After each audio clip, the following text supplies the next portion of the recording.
família! Estamos juntos novamente para mais um domingo de evangelização, fazendo reflexões em cima da obra Educadores do Coração. Essas reflexões que a gente vem fazendo, elas devem contribuir para que a gente tenha uma mudança de paradigma, uma mudança na forma de ver o mundo.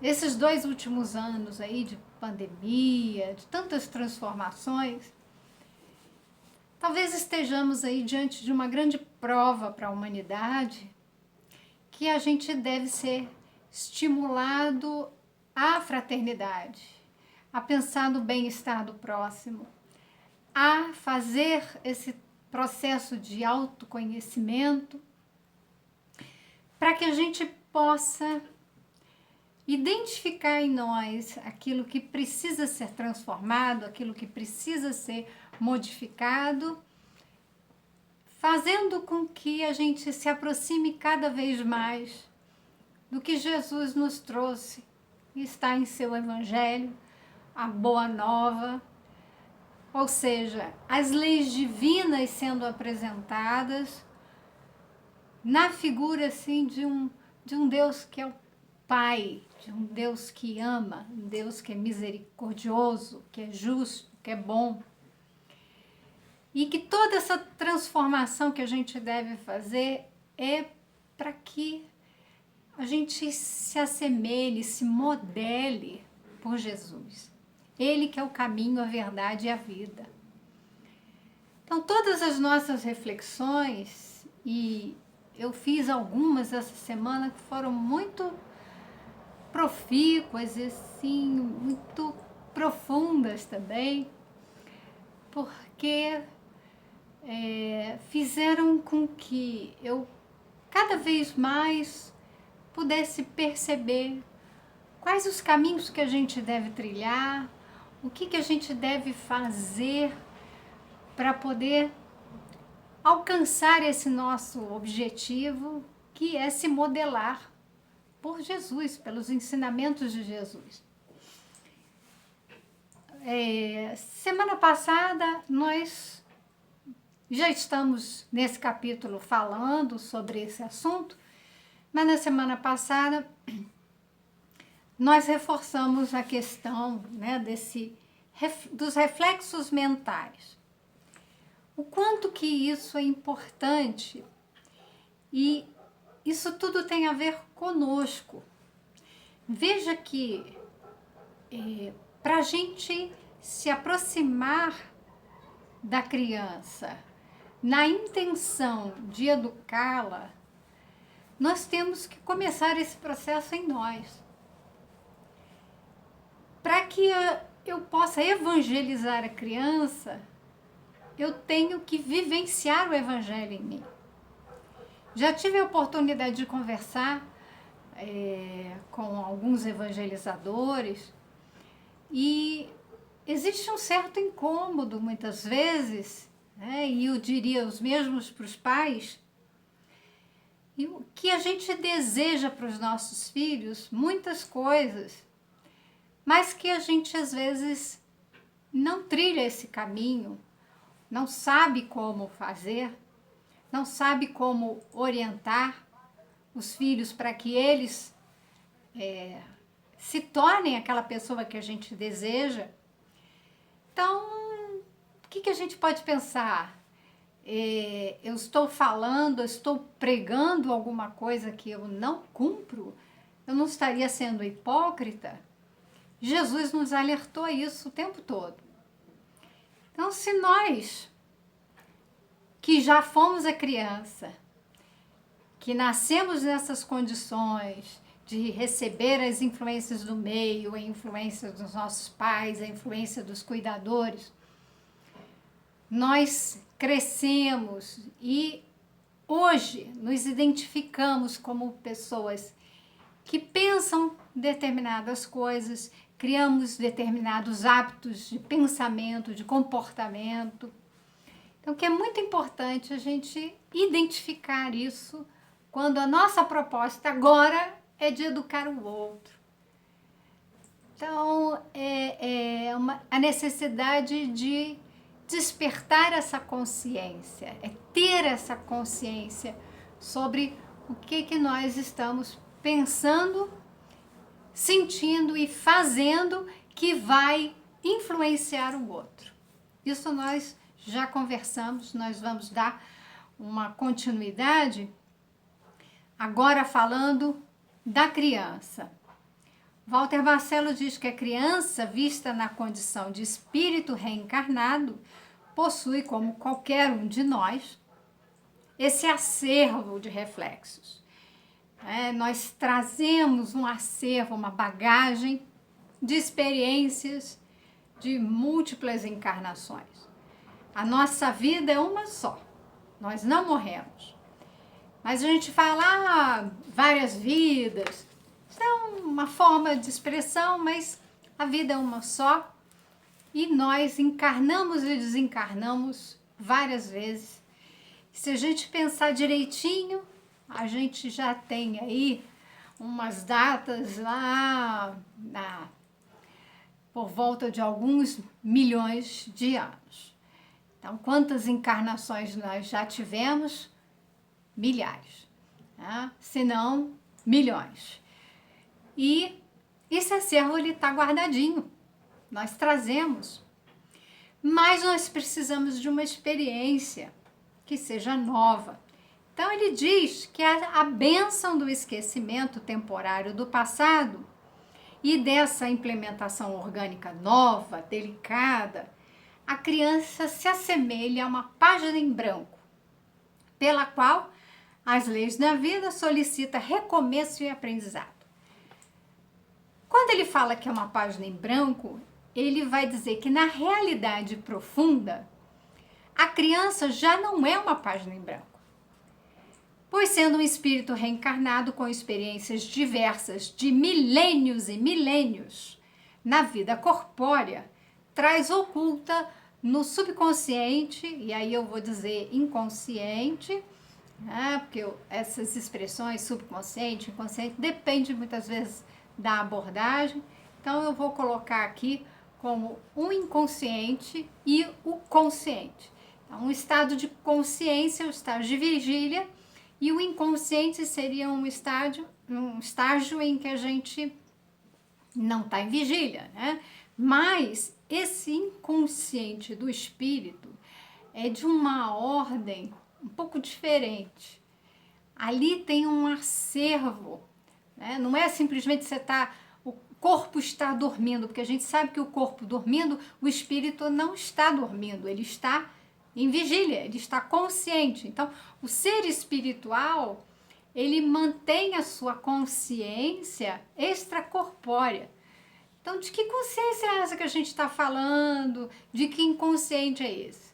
Isso é um pouco mais complexo para a gente ir dimensionando aqui, mas a gente tem que compreender que todo o nosso passado, todas as nossas experiências, elas ficam registradas.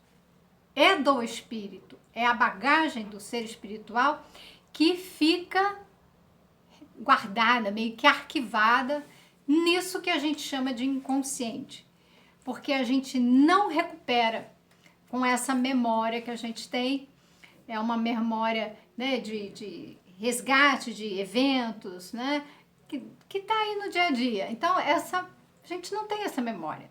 Algumas pessoas conseguem lembrar de uma última encarnação, algo assim, mas não dá para lembrar de todas as encarnações. Isso perturbaria demais o espírito e aquela experiência reencarnatória. Então veja que isso tudo está guardado. E aí ele diz que se trata de uma câmara escura da mente. Então, a mente é outro conceito, um pouco difícil também para a gente. Mas que a gente tem que entender que mente e espírito às vezes são colocados como sinônimos, não, né? A mente ou o espírito, mas não é. Tá? Espírito não é a mente. Então, a mente faz parte do espírito. E esse corpo mental, essa mente, ele coloca ali, tem uma câmara escura. O Jung falava, então, da sombra. É algo que está ali, naquele escurinho, na sombra. Ou seja, num lugar que a gente não vê, não tem acesso. Não está visível. Não está consciente. E com isso, está arquivado, é um patrimônio do espírito, que é inalienável. Então, é o nosso patrimônio, não dá para passar para outro, é a gente que vai se ver com isso mesmo, com a nossa história de vida. E muito do que a gente passou vai determinar, né? O passado vai se apresentar agora, né? no meu presente, na minha presente encarnação, e o que eu fizer agora vai gerando o meu futuro. Veja que as coisas, todos os acontecimentos atuais estão baseados, por exemplo, no que eu estou falando agora, estão baseados em estudos que eu fiz no passado, na leitura que eu fiz de várias obras, no estudo da psicologia. Então, existe uma experiência minha do passado que presentifica, que eu trago aqui com reflexões. E essas reflexões que eu faço vão seguir adiante. Num próximo vídeo eu falo mais, a gente complementa. Ou seja, eu estou criando também oportunidades, condições de que algo suceda a tudo que eu venha falar, que haja desdobramento, são os efeitos das minhas ações. Então, ele diz que, por isso, há uma variedade de reflexos, né? Uma variedade Nós somos diferentes, já começa por aí. Não existe uma pessoa igual a outra. Então, a gente já começa a entender essa variedade de pensamentos, de sentimentos, que depois vai dar margem a falar do caráter, do temperamento das pessoas, né? Então, eles irão caracterizar as virtudes e os defeitos, resultados das suas boas ou más realizações de vidas anteriores. Por tratar-se a Terra de um planeta, né, de provas e expiações, é muito natural que a maioria das crianças traga seus reflexos mentais desequilibrados pelos crimes, vícios, más ações do passado, que seja próximo, né, numa última encarnação, ou remoto. Às vezes a gente está passando por uma experiência hoje de coisas que nós fizemos há mais de 500 anos, até 1000 anos, ou mais, a gente não sabe, mas que hoje a gente se encontra preparado para passar por essa experiência e fazer aí um resgate das ações. Aquelas ações que geraram efeitos, nós temos que lidar com as consequências, com responsabilidade. Nós vamos responder por nossos atos.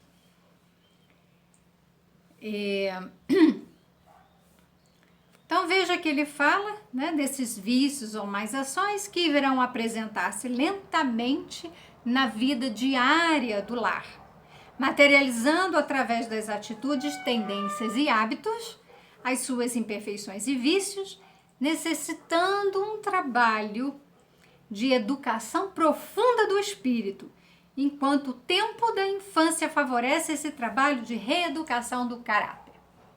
Isso é fundamental que a gente destaque, porque nesse período da infância, até os 6, 7 anos, nesse período em que a criança ela está, né, receptiva às nossas impressões, ela está receptiva, então, aos nossos pensamentos, aos nossos sentimentos, aquilo que nós falamos, ela está receptiva ao ambiente em que ela vive, à cultura que ela está inserida, e isso tudo vai influenciar no seu corpo físico, o seu desenvolvimento fisiológico, né? O seu corpo e o espírito. Nós precisamos falar das influências que vão afetar, e a maior parte diz respeito ao desenvolvimento afetivo, ao desenvolvimento psíquico da criança. Então, nós muitas vezes nos ligamos, né? Nós nos preocupamos com os cuidados do corpo e descuidamos, por nos faltar às vezes conhecimento desse lado afetivo, do desenvolvimento psíquico, emocional.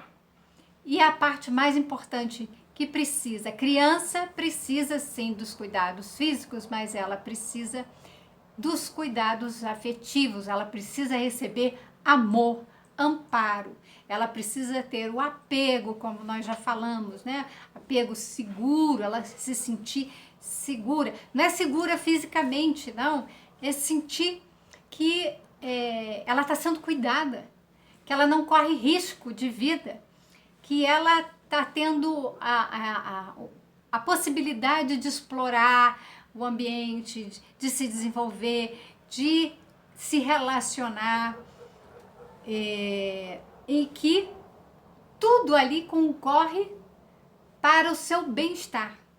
Ela sente isso, ela sente alegria, ela sente bem-estar no ambiente, com as pessoas. Então, esse é o cuidado primordial. Ainda que falte, né, alguns bens materiais, né, não seja a roupinha de princesa, não tenha determinados objetos, ou determinados brinquedos. Rubem Alves, eu gosto muito desse escritor, filósofo, ele era de tudo, né? Poeta, mas ele colocou um dos seus contos, né, a historinha do carrinho. E ele dizia, essa criança pobre, que não tinha o brinquedo, ele construiu um carrinho com uma lata de sardinha. E o quanto que aquilo representava um desenvolvimento intelectual, desenvolvimento da criatividade, um desejo forte da criança expresso ali, ao ponto dela desenvolver o seu próprio brinquedo. Então, hoje, indo na loja, comprando um brinquedo e dando esse brinquedo pronto para a criança, às vezes um brinquedo que brinca sozinho, a criança só fica olhando, ele não estimula o desenvolvimento intelectual, criativo, essas múltiplas inteligências. Uma criança que tem a possibilidade de ser criativa, de inventar a sua brincadeira, e que muitas vezes ela descarta o brinquedo que foi comprado, às vezes até caro, e fica brincando com caixa de papelão, fica brincando com tampinhas, porque a ideia da brincadeira é ter a criatividade, ter a possibilidade de desenvolver o seu intelecto, de colocar ali o seu mundo de fantasia, enfim, de pensamentos, de desejos, de representação. A criança ela vai começar a aprender a representar o mundo na sua brincadeira. Ela vai imitar o que os adultos fazem. Então, se a criança vai no médico e o médico vai lá, coloca aquele estetoscópio nela, se aperta ela, né? Mostra a língua, vê o olho, vê a orelha, não sei o quê. Depois ela chega em casa, ela vai colocar às vezes uma roupinha, ou então vai vai inventar o brinquedo, um esteto, e vai querer examinar, vai pegar uma caneta, um lápis, vai querer examinar, vai querer reproduzir o que foi feito nela. Isso, a criança está em desenvolvimento, ela deve fazer isso. Explorar, para conhecer, reproduzir tudo aquilo que foi vivenciado. Então ela imita, ela aprende. Veja que é um momento crítico de desenvolvimento em que o ser espiritual que está ali com essas suas características mais adormecidas, né, numa hipnose terapêutica, como a Emmanuel já falou, e é um momento de que nós podemos influenciar para que ela possa assimilar e aprender e imitar, a criar em cima, a questionar. Uma criança que contesta os pais, que já virou transtorno, um transtorno desafiador, opositor, uma coisa assim, né? Que ela te desafia, ela se opõe.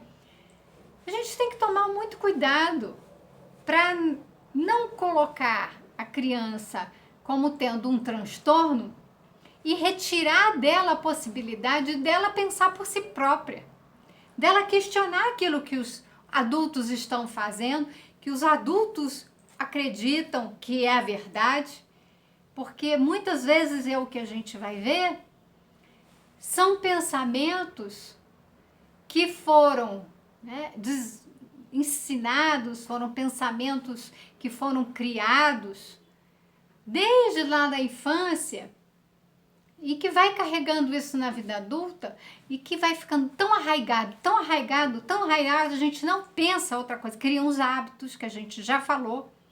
E a partir desses pensamentos que são hábitos mentais, a gente vai colocar isso para a criança.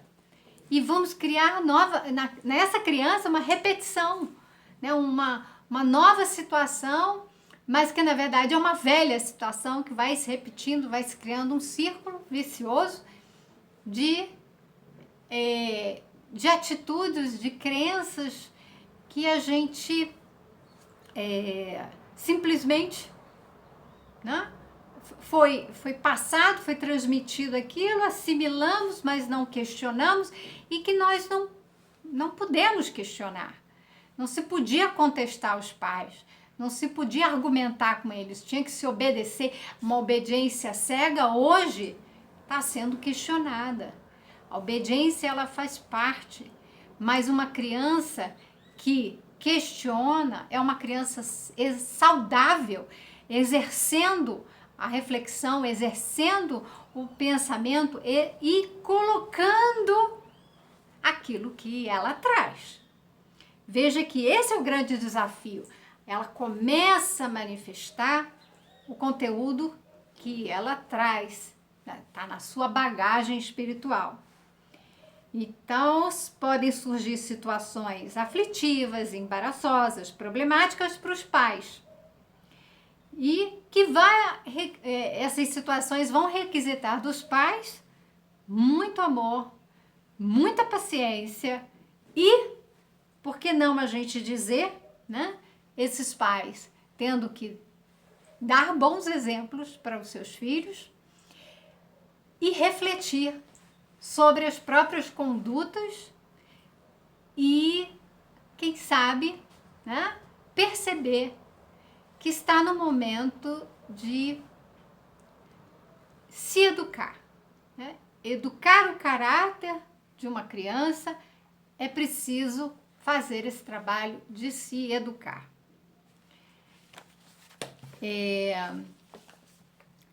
Nesse livro aqui, Parábolas de Jesus, à luz da doutrina espírita, esse é o volume 2, simplesmente é sensacional. Essa obra eu indico, eu fiz um vídeo indicando a minha preferida, a minha parte, né, o volume 1, que foi o meu preferido, mas o volume 2, ele traz muito estudo para a gente poder entender o momento em que Jesus estava vivendo e podendo ali, através do contexto, né, dos ensinamentos que Jesus passava, as suas parábolas, elas tinham um sentido para aquela época e hoje a gente pode fazer uma análise, claro, aproveitando os conteúdos, os ensinamentos de Jesus.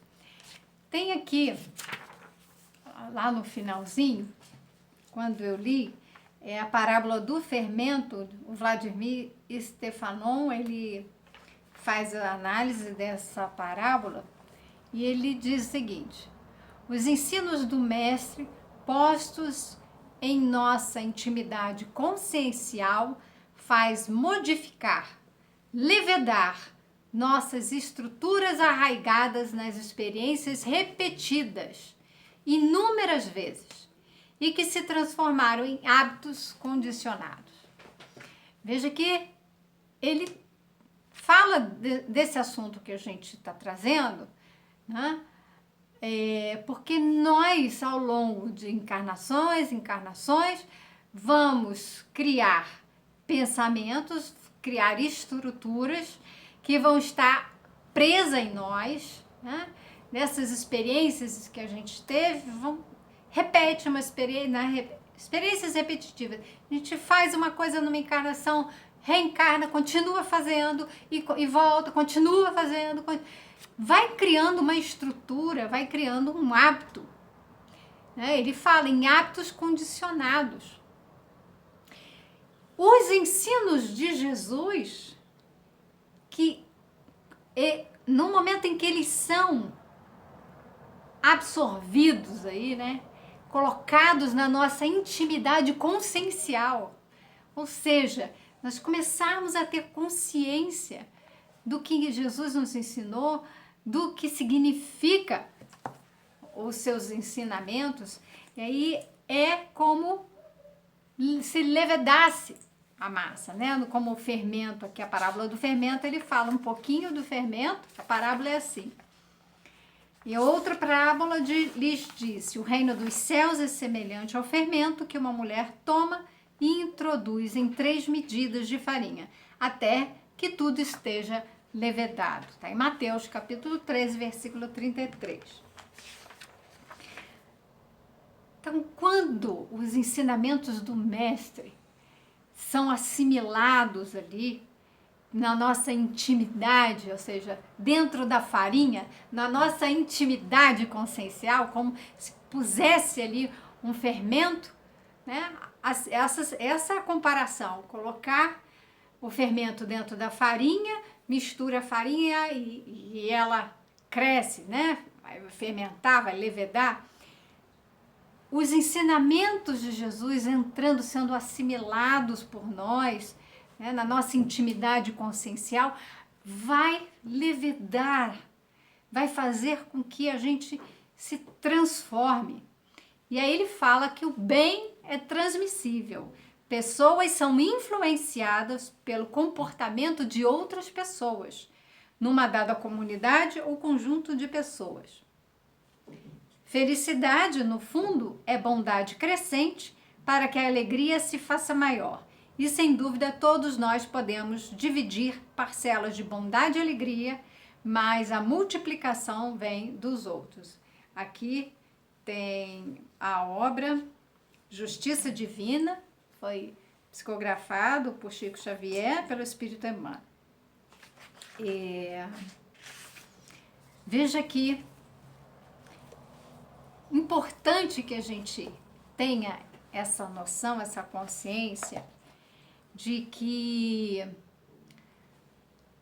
nós vamos influenciar as crianças e é preciso estar atento para aquilo que nós fazemos, para aquilo que nós estamos pensando. Aqui ele vai continuar, né, o Walter Barcelos.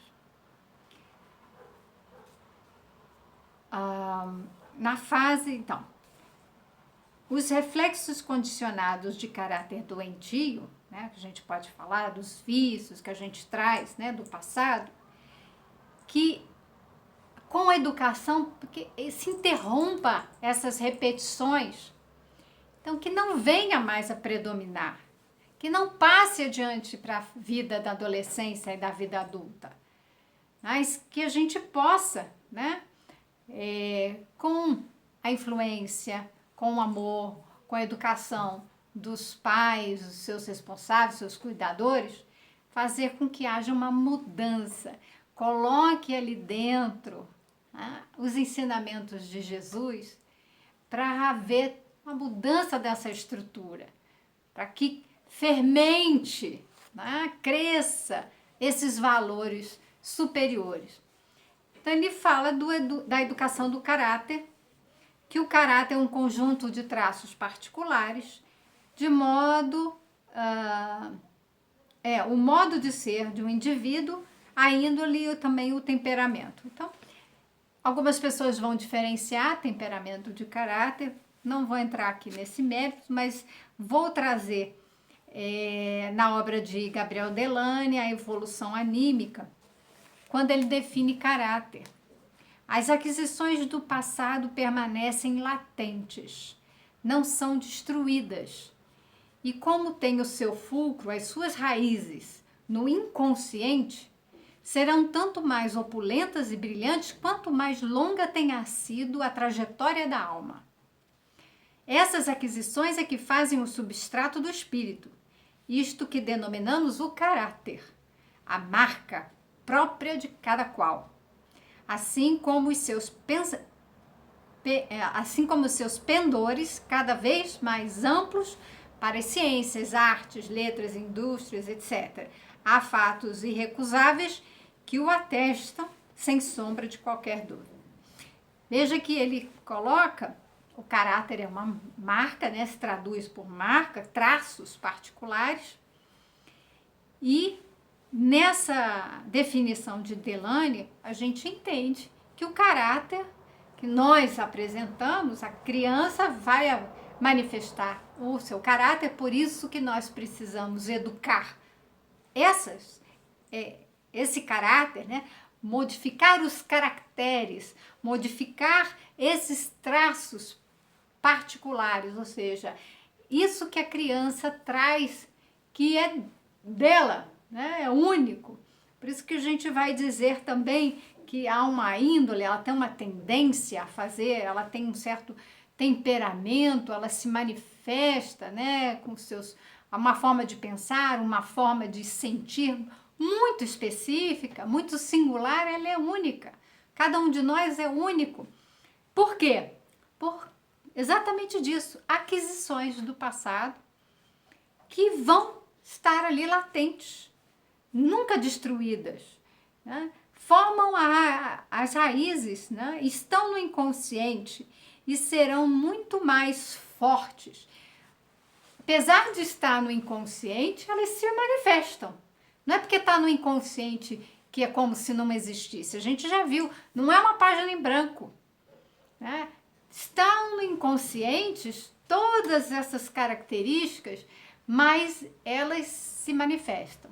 Esses conteúdos vão aparecer como uma inclinação, uma tendência, né? um temperamento, umas qualidades dessa pessoa, sejam elas essas qualidades, né? Vícios ou, né, qualidades que a gente vai dizer de boas, né? De uma conduta mais compatível com o que a gente está querendo, que é evangelizar, né? Mais compatível com os ensinamentos de Jesus. Então, o caráter, ele vai revelar o grau de evolução do espírito.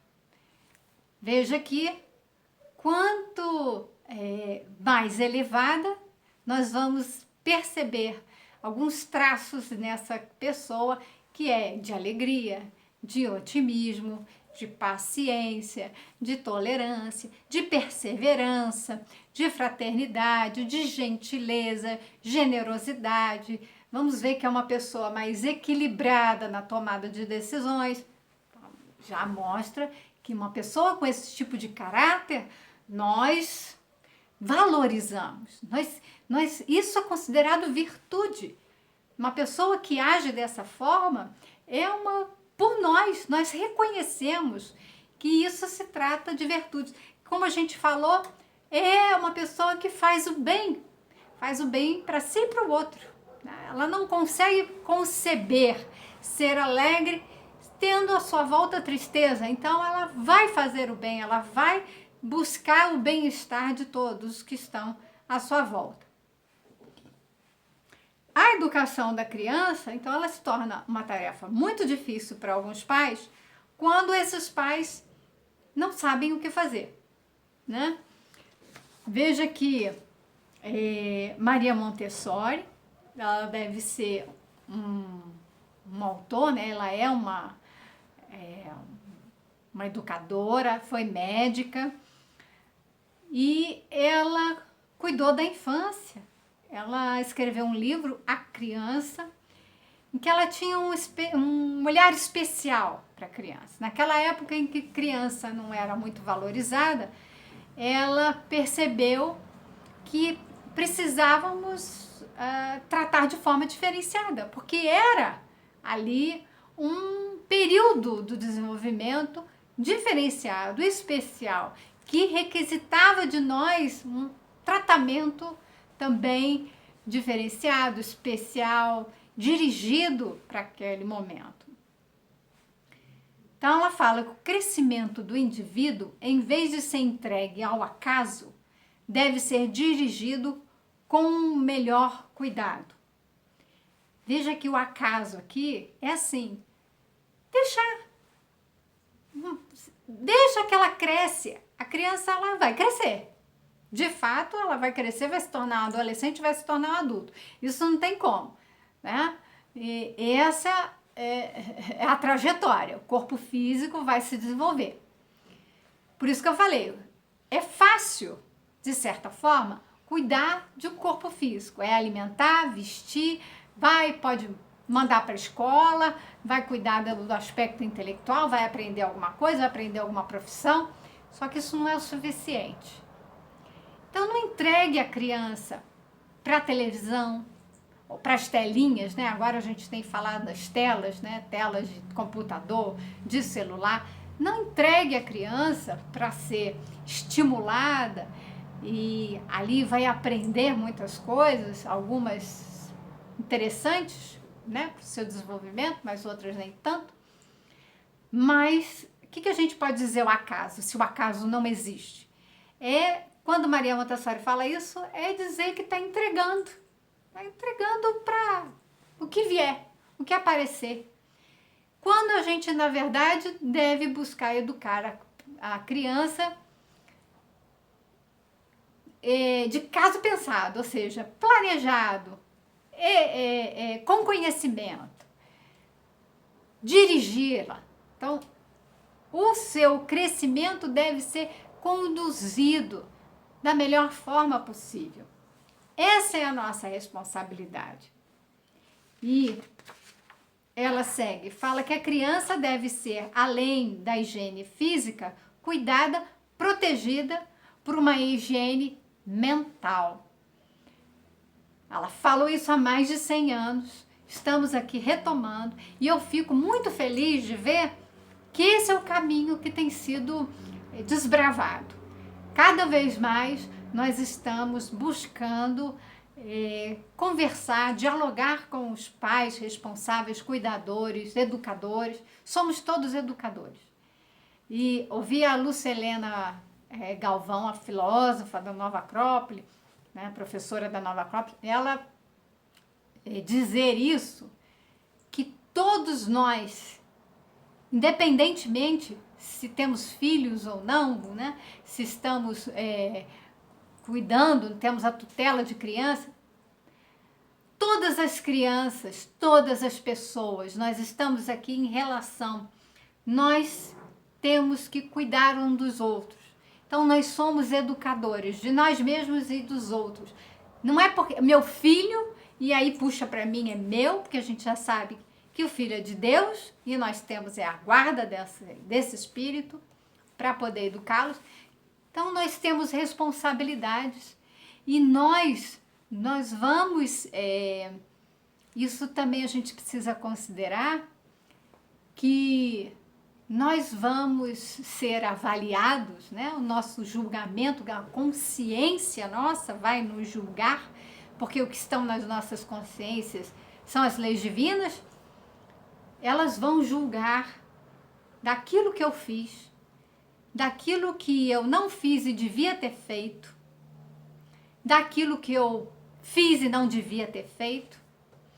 E isso significa, na minha relação com eu, né, comigo mesma, com o eu, né, comigo, com o outro e com o meio em que eu vivo. Tudo isso vai ser posto na balança para avaliar. Então, nós estamos aqui, não é só para cuidar daqueles que nasceram, né, ou vivem na nossa família, né, do âmbito familiar. É do âmbito da família humana.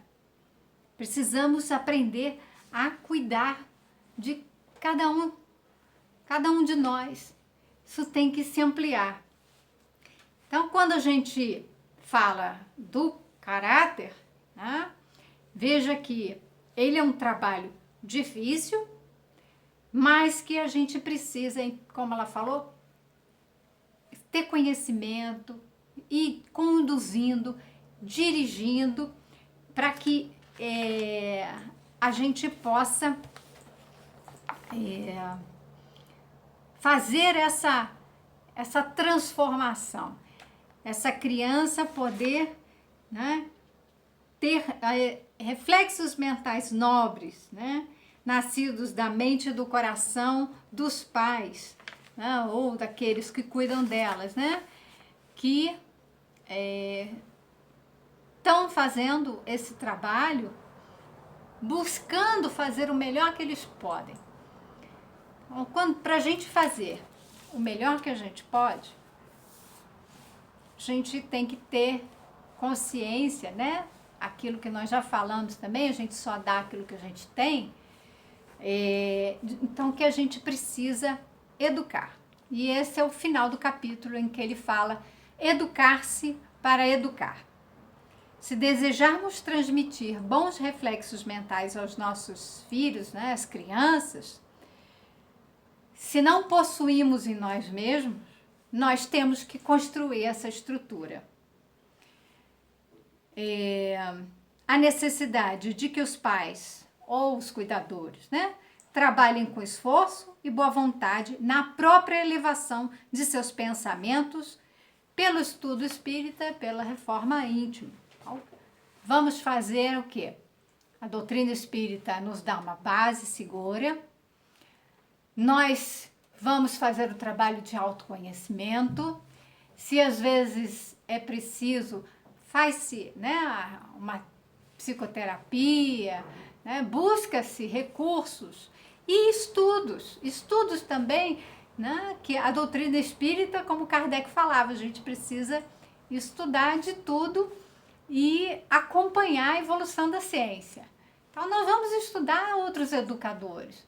Maria Montessori foi uma que eu citei hoje, mas nós temos vários, né, e pessoas que trabalham com essa questão, né, da parentalidade. Então, foi o que eu falei, eu fico muito feliz de ver o quanto que isso tem sido disseminado. Isso significa que o trabalho que a gente faz hoje, para consciência, né, para tomada de consciência, para que os pais possam educar seus filhos com maior consciência do que eles estão fazendo e como que eles querem dirigir as suas crianças, fazendo isso com cuidado, né, com conhecimento de causa, né, fazendo isso com eles próprios, né, a gente faz isso conosco para que a gente possa se tornar exemplos. Quando a gente faz isso tudo, a gente vai caminhando para um futuro. Vamos construir esse futuro que é um planeta de regeneração. Então, façamos essas reflexões. Tenham uma ótima semana. Que Deus nos abençoe. Muito obrigada por estarmos juntos aqui e até o próximo domingo.